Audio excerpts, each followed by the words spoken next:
Paso, Libra, Libra, Sun, Moon, Rising, Venus, Mars, Mercury. I have to move the hair so you can see the earrings. I'm really proud of these earrings. I think I got them at Kohl's a few months ago. So, I didn't write the transits down. I started with Sagittarius last night, and I had the little dry erase board of the transits. I did Sagittarius through Gemini. And then I picked back up with Cancer about an hour ago. Cancer, Leo, Virgo. Now we're on Libra. I feel like a space cadet. I'm not on anything. I kind of wish that I was. Kind of wish that I was on drugs right now. But I'm all about sobriety, showing up, being present, being accountable, writing in my journal, shuffling cards. There's a couple of Shiner Box in the fridge. That 6-pack has been in the fridge for a week and change. I don't know. I got these new gummies that I'm excited about. These CBD gummy bears from Amazon. I took the first 2 last night and they work. I'm happy to report the CBD gummy bears work. The melatonin, I'll go to sleep for a couple of hours and I'll wake up. The CBD gummy bears, I go to sleep and I stay asleep, and that's glorious. What more could I ask for? My life is far from ideal. I'm fortunate in many ways, and a lot of us are. I feel like, as a collective, maybe, I feel like a lot of people, our lives are far from optimal, but we're grateful for whatever we have. You know, I've got my green tea. I've got my biscuits. I call them biscuits. I like to pretend like I'm in England. In Texas, biscuits are, you know, in a can. You take them out of the can or make them from scratch, whatever, and you have them for breakfast, or you have them with chicken and gravy, white cream gravy. But no, biscuits, galletas, cookies. I get the Lorna Doone cookies and I dunk those in black coffee. There's a certain kind of biscuit, a digestive biscuit, a cookie that I like. I get it at Central Market every once in a while. I forget what it's called, but it's a really good cookie. And that kind of cookie biscuit I like to dip in green tea. Oh fuck, just shuffle the damn cards. Okay. 6 cards for Libra. Libra, Sun, Moon, Rising, Venus, Mars, Mercury. Mercury is currently in Libra. The Moon is probably in the last degrees, the later degrees Sagittarius. Sun's in Virgo. Jupiter is in Aries. Venus, the last degrees of Leo. Mars, Gemini. Saturn, Aquarius. Pluto, Capricorn. We're coming up on the full moon in Pisces on Saturday the 10th. It's going to be at 17 degrees. I'm really coming across like I'm frustrated. I am. I want to just get on a plane and go to Fiji and get drunk on the beach. Toast the moon, toast the stars with something fruity and intoxicating. Join the Glee Club. As de Espadas, Ace of Swords.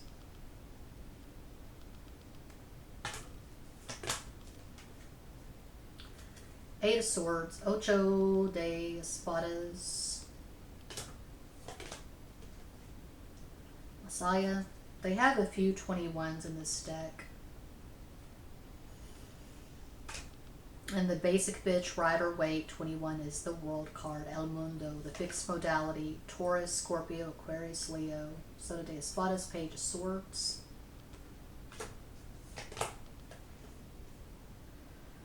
Six is Venus, which rules Taurus and Libra. 6 of Swords, Ace de Espadas.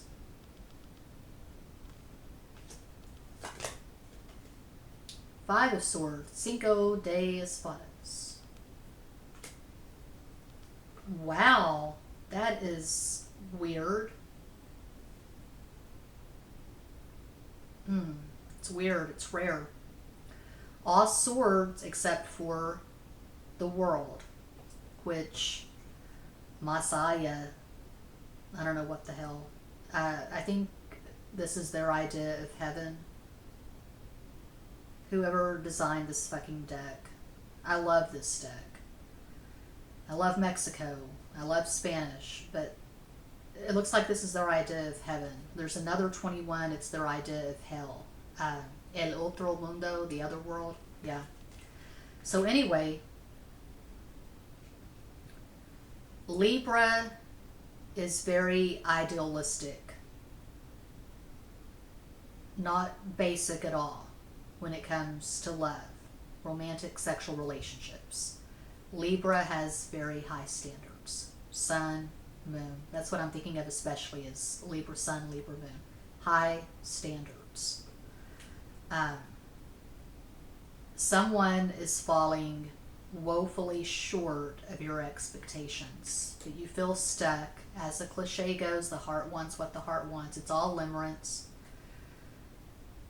I don't have my psychology degree. I have my honorary psych degree from going around the mulberry bush with psychiatrists and psychologists since the age of 8 when I saw my first psychiatrist, Wichita Falls, Texas. I've been on everything from Prozac to lithium. I've been on a few psych wards.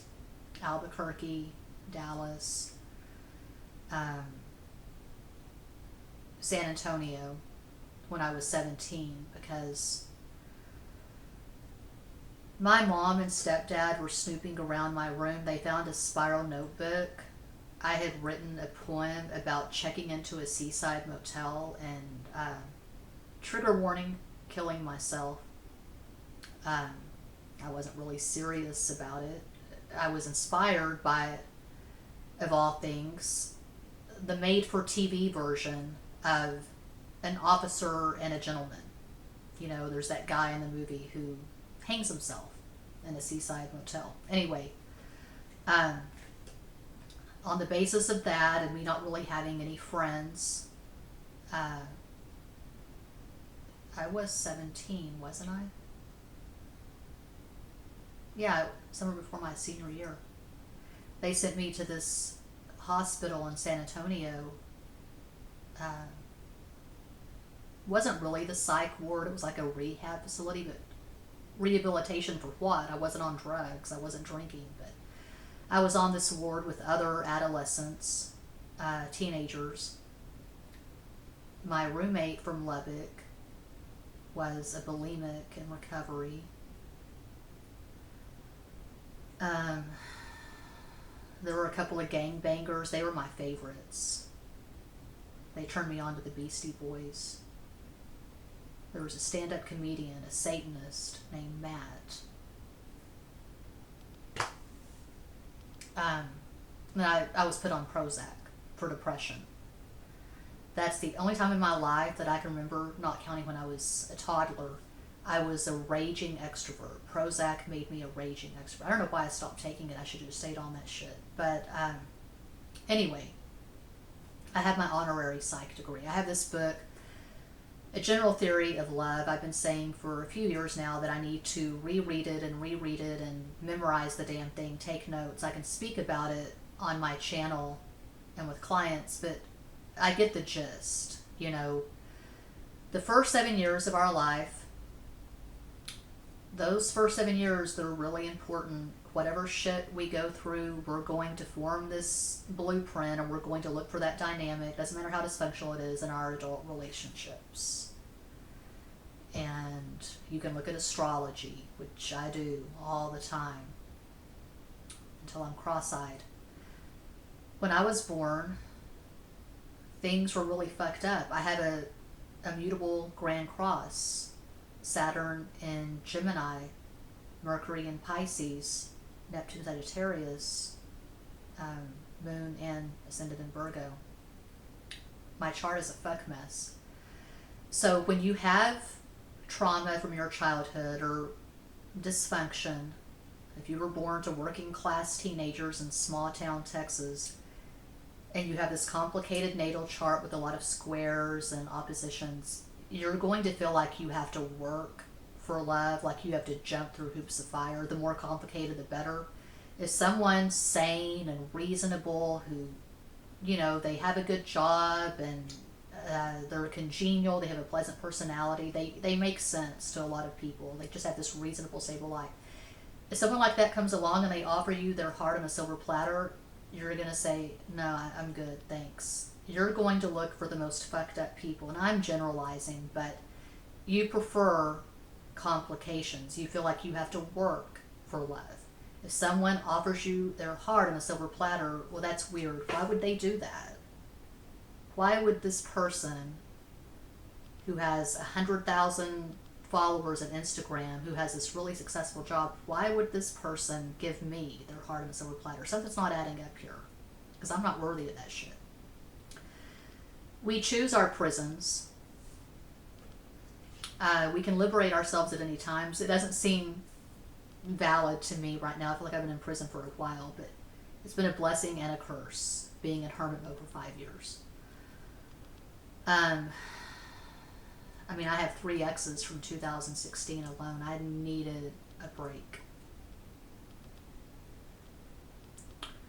So we can choose to liberate ourselves at any time. How are you going to liberate yourself from this fuck mess? Well, the communication needs to be cleaned up, cleared up. First of all, the communication with yourself, your higher self. Check in with yourself. Do you really want this? Is this person worth the ass ache? Are you grappling with good old-fashioned garden variety codependency? Is this person adding to the quality of your life? Are they really adding to the quality of your life? Is this a true partnership, or is it something else? Is it imbalanced? Are you lying to yourself? Please provide an energetic summation for Libra, 3 additional cards. Ooh, a lot of resistance.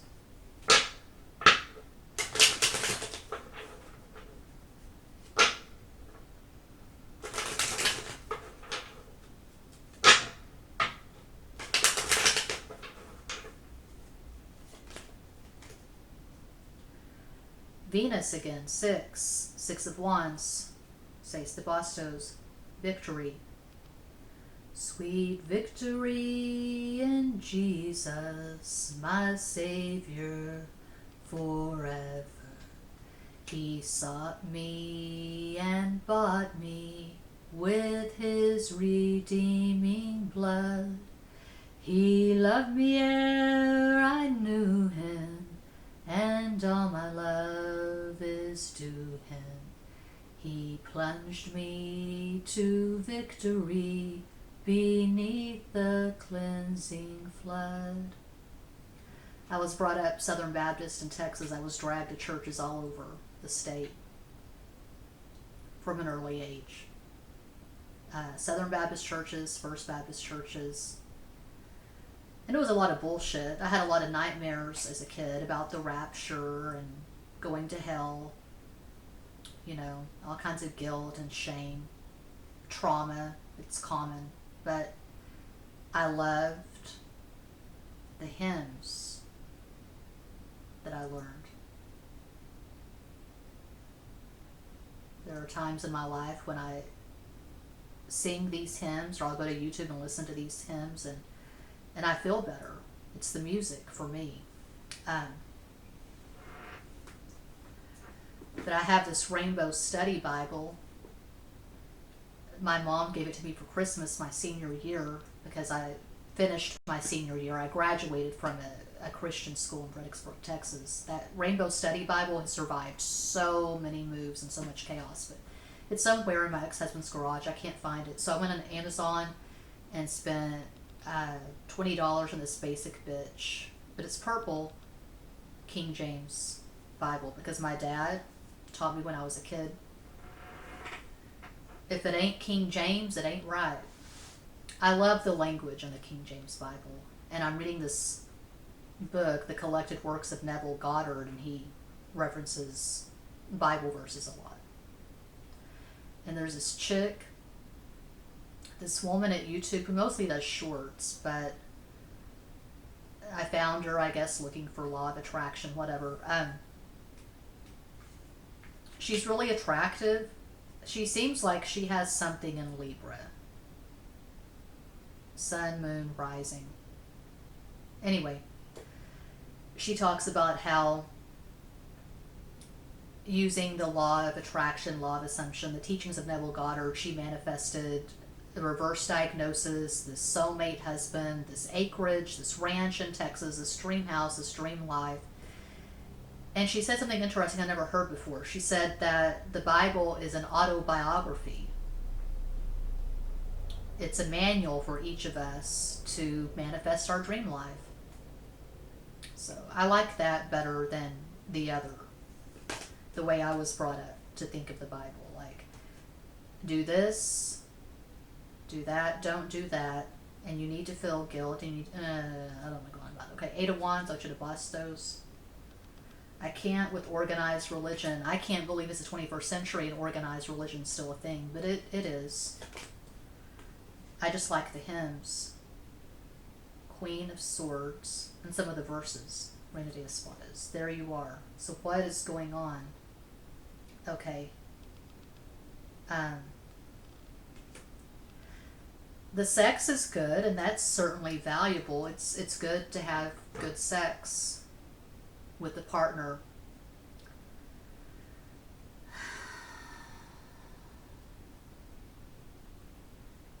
But is the good sex worth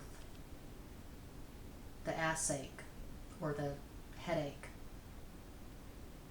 Is the good sex worth the mind fuck? Something to ponder, something to chew on. Because I see a mess. I see a mess here. The sex is good, so that's good.